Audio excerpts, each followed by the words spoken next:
The night was silent and dark, ideal for the most sinister secrets to surface. Every morning while everyone else was asleep, Jorge, a baker who had dedicated his life to making the best bread in the city, immersed himself in the enchanting yet solitary process of kneading dough, letting it rise, and finally baking delicious breads that the town's residents eagerly awaited each morning, began to experience a series of terrifying events. The smells of flour and freshly baked bread mixed with an eerie air that quickly turned his routine into a nightmare that felt more and more real. The first time Jorge noticed something strange was at sunrise when he found a message in the flour, and as if someone had written it with a finger, "Help me," it read. But there was no one in the shop, no trace of an intruder. Jorge, who had always seen the bakery as a creative refuge, couldn't shake the shiver that ran down his spine upon realizing that the lonely hours began to weigh on him in a new way as the days passed.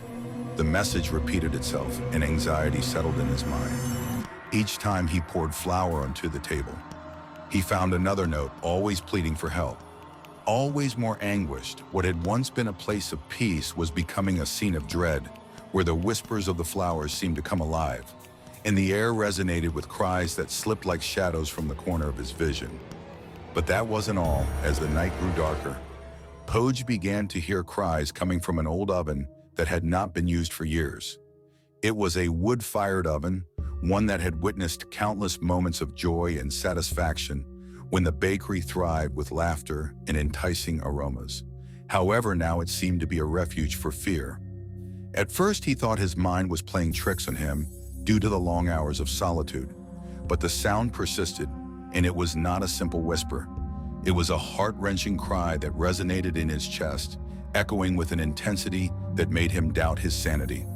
Curious but afraid, he chose to face his anxieties and go towards the oven, feeling the cold metal contrast with the warmth of his memories.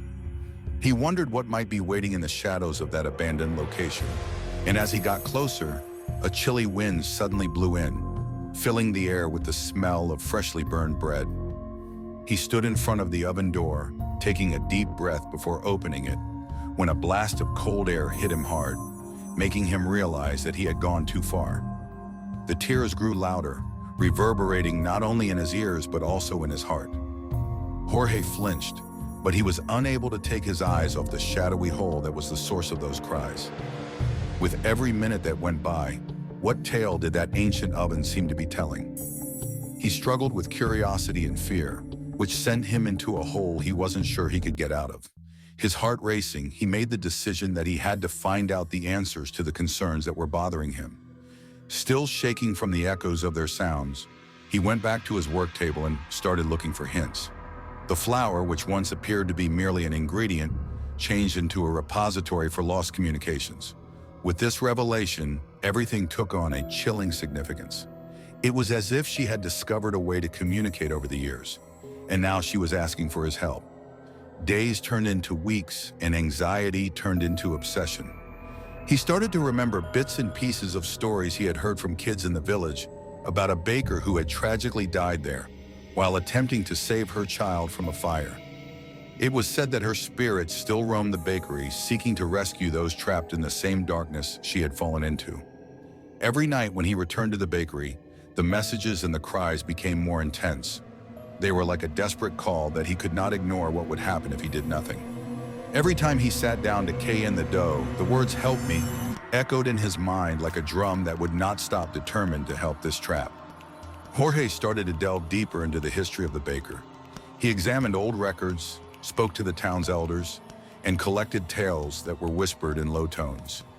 One night, with courage and determination, Poj decided to open the oven again, this time with the intention of releasing that tormented spirit. The air was heavy, and every shadow seemed to come alive as he approached the oven, feeling the echo of his own fears shattering his resolve with a strong shove. He opened the door in a wave of cold, and Ed took him by surprise. But inside there was no fire, only darkness and a faint glimmer. That light seemed to emanate from the oven's walls, dim and bright, as if it were a portal to another world. He took a deep breath and realized that he had to give her something more than just words to help her find peace and close the cycle of her life. In his heart, he knew he had to honor her sacrifice and love, So he took the flour and started kneading it, but this time with a different purpose. Each blow of his hand on the dough was a tribute to the baker and her child, and he immersed himself in creating a special bread that symbolized love and loss.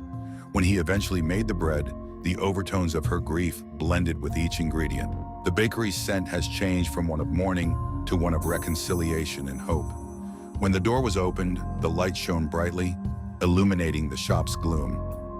Then, in a moment that would never end, the baker's figure vanished, carrying the burden of her sorrow with her. Jorge wept, feeling a deep sense of relief as though a weight had been taken off his shoulders. Nothing would be the same in the bakery. Now there was a fresh scent in the air, one that spoke of remembrance, love, and freedom. Jorge kept baking, but now her narrative, the story of the baker and her child, was in every bread that came out of the oven.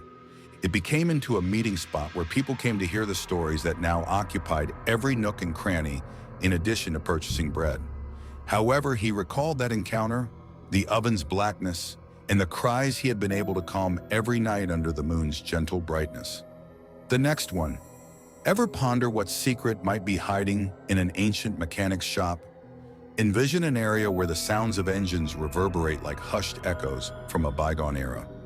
I'm going to tell you the tale of a mechanic who, after getting a number of vintage cars to fix, becomes both fascinated and afraid when he learns that they have a sinister connection to a terrible catastrophe that happened decades ago.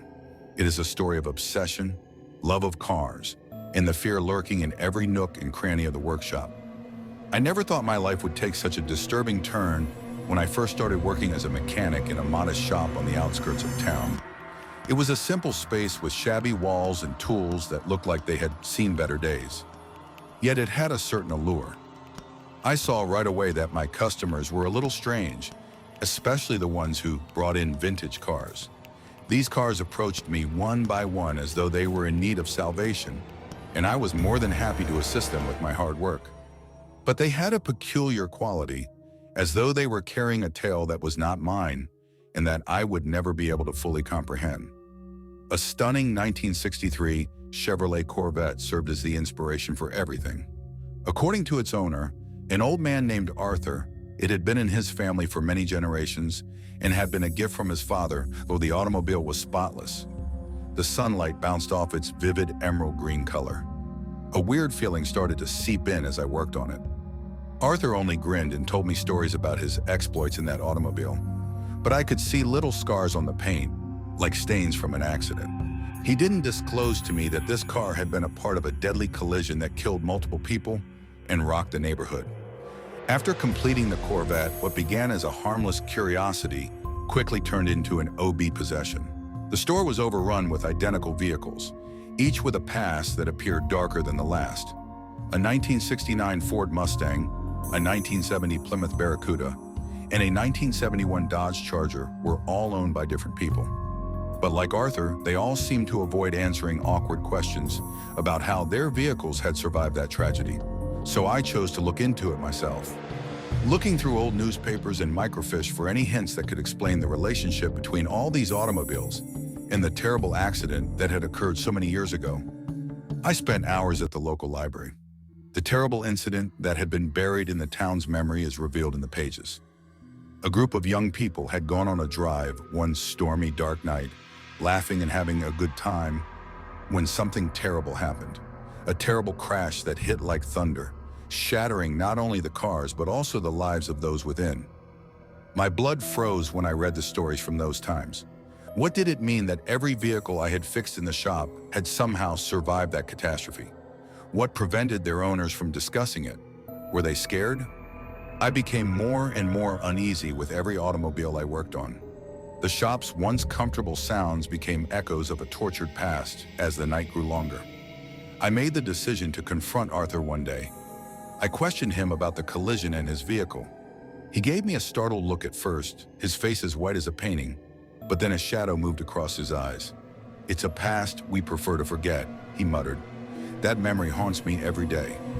I do not wish for others to sense it." This made me shiver when I heard it. What exactly were they afraid of? Were these cars haunted by the past, or was there a dark motive at work? In the workshop, the mood became heavier and heavier.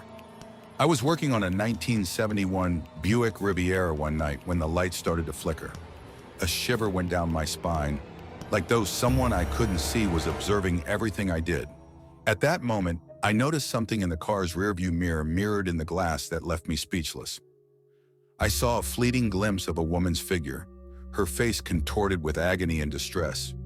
But as I looked about, I saw nobody.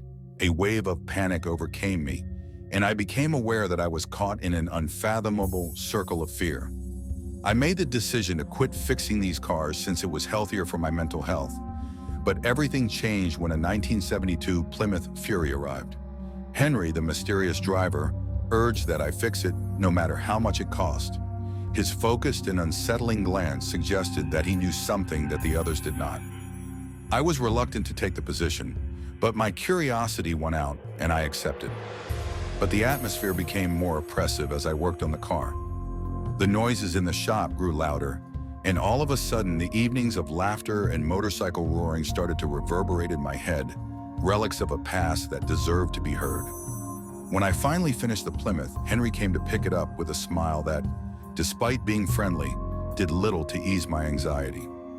A shadowy aura hung over him, and as he thanked me, I saw his shaking hand drop an old newspaper. I picked it up and was frozen when I opened it to see a picture of the same accident with the cars destroyed and a familiar figure in the background. Among the faces of the survivors, I recognized Arthur, but I also saw the same woman from the vision, her lost and lifeless look fixed on the camera. This realization caused me to question my sanity.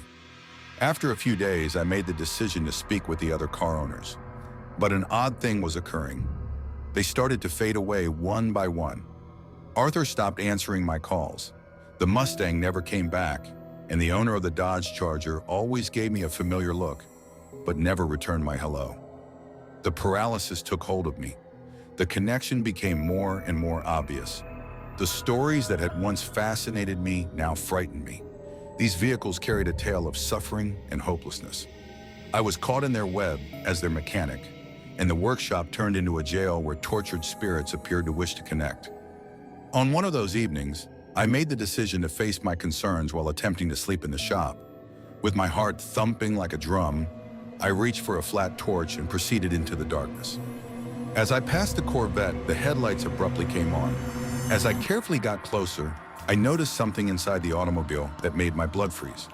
A recording of those young people's pre-accident conversation was playing on the stereo. Their laughter and lively voices reverberated like echoes from a different era.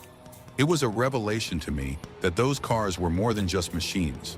They were time capsules that held the memories of the suffering of those who had been lost. But how could I relieve them of this burden? I made the decision that I needed to take action. I collected all of the accident's pictures and sent letters to each of the missing owners. I told them what I had discovered, what I had experienced, hoping that together we could bring closure to this tragic chapter. One night while I was preparing to deliver the letters, the shop's doorbell rang. It was Henry with a look that was no longer joyful, but rather desperate. They cannot rest, he told me. They need someone to help them escape this loop. Their pain has trapped us for too long. It was then that I realized I was at the center of something much larger than I had imagined. With Henry's help and those of the other car owners, we organized a ceremony in the workshop. We decorated the place with soft lights, and each of us shared stories about our cars and the moments we had lived with them. With every tale, I felt the weight on my shoulders begin to lift, until suddenly the lights flickered again, and the figure of the woman appeared clearer than before.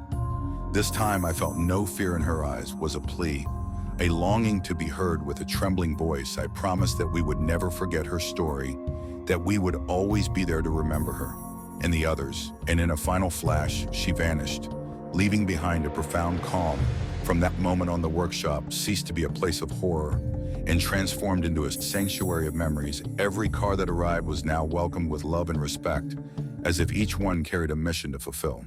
Though I still feel fear at times, I know that the souls of those young people are no longer trapped in limbo. If you like this story and would want to hear more tales of terror lurking in ordinary life and the mysteries surrounding us, please remember to subscribe to the channel. I learned a vital lesson. Sometimes the ghosts of the past only want to be remembered. Tell me what you thought of this scary experience by leaving a like. Remember to watch the next video. You might be surprised to learn how near the secrets of the past are.